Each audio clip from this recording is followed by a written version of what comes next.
Un día más, con la gracia del Señor, proseguimos el comentario del Catecismo de nuestra Madre, la Iglesia. Sí, buenos días, ¿con quién hablamos? Buenos días, monseñor. Adelante, le escuchamos. Muchas gracias por tenerle a usted las maravillas que nos enseña de la doctrina. Bueno, pues referente a catequista, es cierto que todos somos profeta, rey y sacerdotes. Y sacerdote, eso es, por el bautismo. Yo soy de Acción Católica, tengo 7 nietos y toda la vida pues les estoy enseñando la historia de Jesús pues a mi manera, desde el nacimiento y en el mismo nacimiento se lo enseño.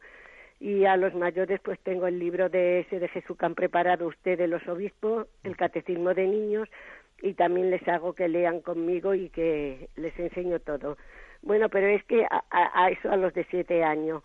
Pero a los de 7 años le digo que a sus hermanos de 3 años, digo, igual que soy yo también de vosotros catequistas, porque os enseño de Jesús las cosas buenas, digo, también tenéis que ser vosotros catequistas de vuestros hermanitos. Mira, le tenéis que enseñar que Jesús os quiere mucho, igual que os digo yo a vosotros, y que tienen que obedecer a papá, que tienen que hacer las cosas como lo hacéis vosotros. Primero vosotros tenéis que hacerlo bien para que ellos lo hagan. Y bueno, pues se entusiasman muchísimo siempre que en el verano se acuestan conmigo en el pueblo. Ellos, pues siempre, ya, cuéntanos la vida de Jesús. Y por la noche la otra también, ya, la vida de Jesús, no se cansan nunca. Y bueno, pues agradecidísima a usted, que es un honor grandísimo el tenerle, monseñor. La verdad es que también es un honor escuchar lo que hemos escuchado, ¿no? Esa vocación de abuela catequista. Y además, a mí lo que más me ha gustado es ese método de iniciarles a los niños en que ellos sean catequistas, ¿no? Cuando uno va a una familia de esas numerosas y va a cenar o comer con ellos y ve que se sientan en la mesa de manera que van teniendo de mayor a menor, de manera que el mayor tiene al siguiente más pequeño a su derecha, al siguiente más pequeño a su derecha, y se van cada uno enseñando al siguiente cómo partir la carne, y cada uno le enseña al siguiente cómo hacer las cosas, ¿no? Bueno, algo así yo creo que ha planteado la oyente, ¿no? Es decir, oye, que tú que tienes 7 años tienes que enseñarle el de 3. Tú tienes que ser catequista de este. O sea, eso es muy importante, ¿eh? El auténtico liderazgo es el que suscita líderes. El auténtico liderazgo no es el que lo hace todo él y el que centra los ojos de los demás en él. El auténtico liderazgo consiste en suscitar liderazgos. En la catequesis, en la vida de la Iglesia, esto, ya sé que el oyente no lo ha planteado de una manera tan teórica como yo lo estoy planteando, ¿no? Yo lo planteo de una manera más vital y más sencilla, pero es muy importante esto, ¿eh? El hacer vale mucho más meramente que el hacer, ¿no? Entonces, qué bonito que esa catequesis suscite conciencia de que tenemos que no solo ser receptores, sino que tenemos que, desde pequeños, no caer en cuenta que yo soy testigo de Cristo ante los demás, ¿eh? Bueno, pues adelante. Damos paso a un siguiente oyente. Buenos días. Buenos días. Sí, le escuchamos. Señor. Adelante. Mire, mi pregunta es sobre la confesión, no es exactamente sobre lo que usted ha hablado ahora. Entonces, es que hay una cosa que no entiendo y que, bueno, pues me preocupa un montón, porque es cuando uno se confiesa, pues con toda contrición y todo esto, pues dice que Dios perdona los pecados, pero queda ahí como una culpa que tenemos que pagar.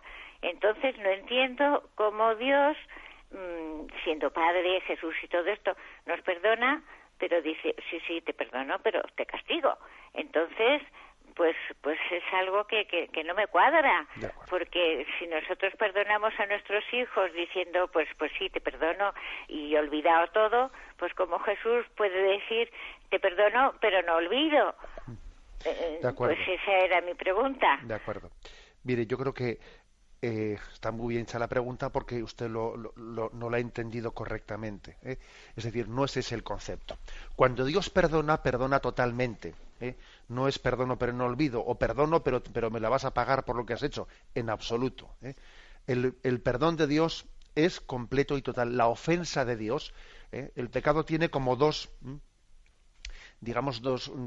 factores, o sea, dos consecuencias. Una es la ofensa infligida a Dios, y la ofensa que se le ha infligido a Dios queda totalmente perdonada por el sacramento del perdón.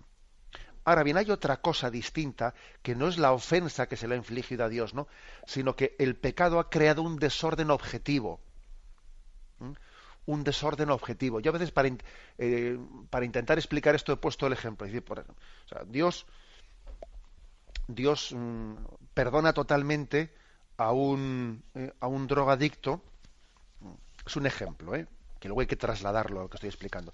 Perdona a un drogadicto que se ha arrepentido de serlo y de haber ofendido a Dios, etcétera, de haber estropeado su salud, etcétera. Bien, de acuerdo. Dios le perdona totalmente, pero obviamente ese pecado de esa persona tiene, además de haberle infligido a Dios esa ofensa, que Dios se la perdona totalmente, tiene pendiente una purificación en él, una sanación en él de las consecuencias que el pecado de ese pecado de adicción, ¿no? La droga ha dejado en él, porque ha dejado un desorden interior, ha dejado un desorden que tiene que ser ordenado.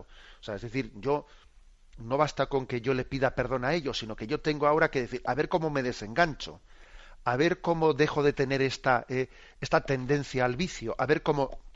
Y ese es otro tema de purificación interior. Bien, en todo caso ya tendremos también ocasión a lo largo del catecismo de explicar esto con un poco más de...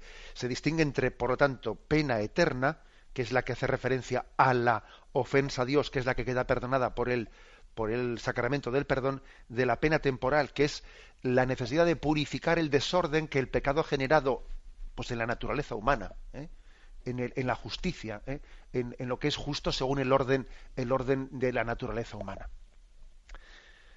Damos paso a un último oyente, brevemente, por favor. Buenos días. Buenos días. Sí, adelante. Señor Munilla. Adelante. Me llamo Rafael Fernández Rodríguez y le hablo desde Málaga.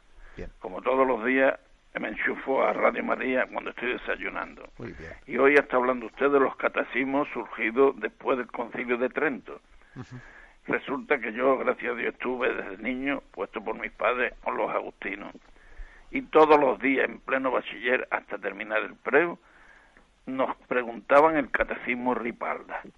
Y el padre Vicuña, que nos daba la religión, nos decía que desde Madrid para el sur era el Ripalda y al norte el padre Acete.